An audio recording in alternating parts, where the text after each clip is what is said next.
샬롬, 하나님의 크신 은총이 말씀을 통해 전해지기를 소망합니다. 마태복음 10장 1절에서 15절 말씀입니다. 예수님께서는 제자를 부르십니다. 그리고 12 제자를 세우시죠.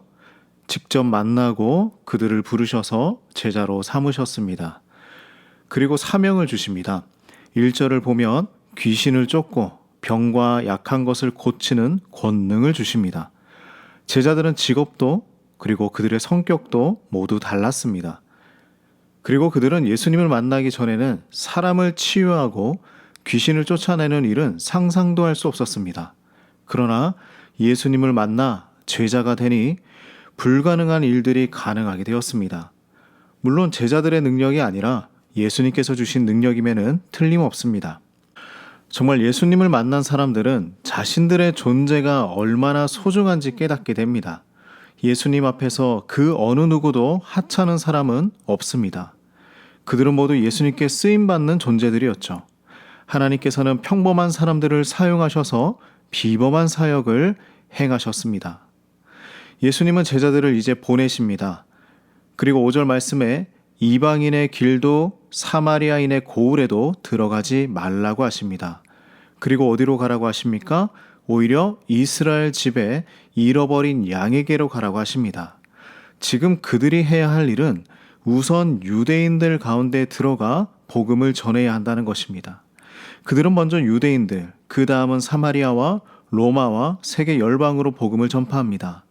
지금 유대인들을 구원하는 일에 집중력이 필요했던 것이죠.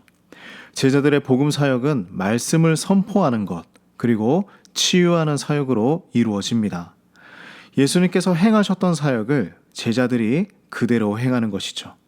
예수님은 이 선교 여행에 특별한 것을 준비하지 말라고 하십니다. 모금 활동이나 특별한 물품을 구비할 필요가 없다고 하십니다. 현재 상태로 바로 떠나야 할 만큼 급박한 사역이라는 것이죠. 그들이 선교 여행에 필요한 것은 오직 하나님을 신뢰하는 그 마음이었습니다.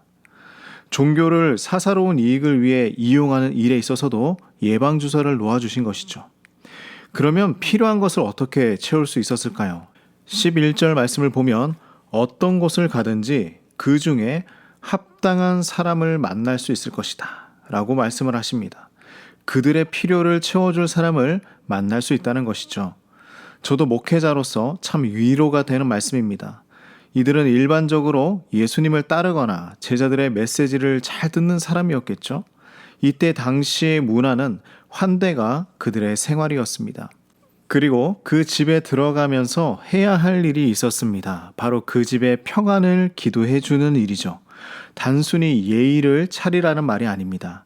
하나님께서 주신 그 축복의 은혜를 그 가정에 깊이 있게 기도하라는 것이죠. 이렇게 환대해주는 사람들이 있는 반면 거부할 사람들도 있다는 것입니다.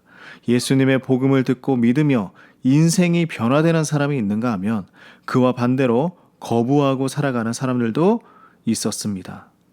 그러므로 우리는 예수님께서 하신 말씀을 항상 마음에 품고 살아가야 합니다.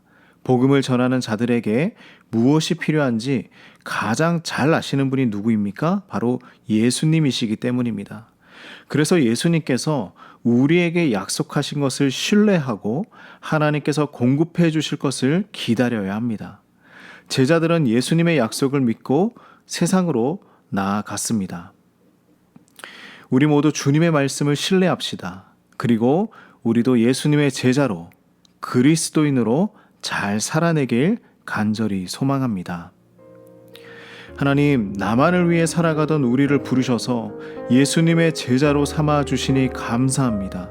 때로는 가진 것이 없어서 두렵고 무섭기도 합니다. 그러나 주님의 복음을 위해 살아가는 우리 모두에게 하나님의 때에 맞는 공급하심이 있을 줄 믿습니다. 우리를 사용하셔서 복음을 전파하게 하시고 구원의 방주로 살아가게 하여 주시옵소서. 예수님의 이름으로 기도드립니다. 아멘.